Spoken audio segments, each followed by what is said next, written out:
Imagine we have a three-step process that we will use to produce 10 things. It could be offices, concrete slabs, or design drawings.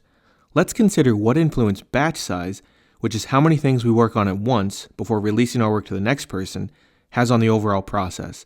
How much of a difference do you think it will make to complete work in a large batch versus more medium-sized batches versus a batch size of 1? Our large batch is on top, medium in the middle, and our batch of 1 on the bottom.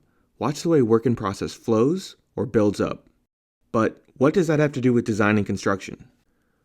Well, what if I replace these labels with the classic 3 phases or large batches of design, SD, DD, and CD? Or, in a simplified example, if we label them framing, MEP, drywall.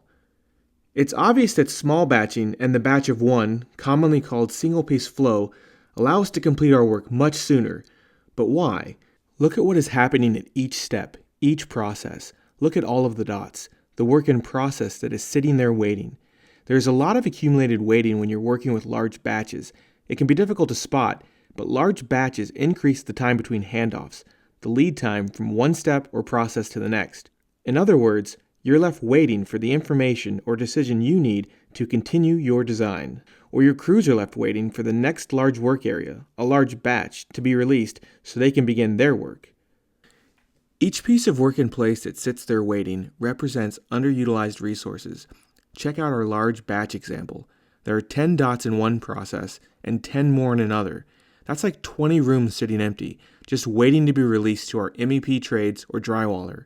Our medium-sized batch halved their WIP by halving their batch size and only has 10 rooms in process.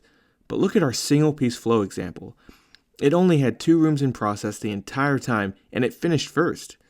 These larger batches create the waste of overproduction, hiding time in our schedules by producing work that is done before it is truly needed. And when is something truly needed? Right before the next person down the line is ready to perform their part of the process. We call this the last responsible moment. However, when we are behind and rushing to complete work, we often resort to large batching, working everywhere at once, and completing work whenever we can. Large batching also increases the feedback loop on defect detection. Consider our batches again, and if you complete batches of 10 rooms at once, or on the other extreme, you do 10 batches of 1 room each. If you have a work defect, you might not catch it until 1 or more batches are done, possibly dozens of rooms.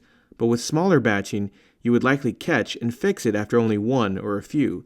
That will save you a ton of rework and money. Similarly, consider the increased learning curve if you are constantly repeating the work with a small batch and getting many regular opportunities to improve, versus if you are only infrequently repeating and learning from the work because of large batching. This aspect of small batching is another way it can help you shave even more time from your schedule.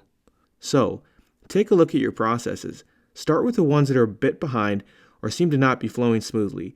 How can you reduce the batch size to increase your flow?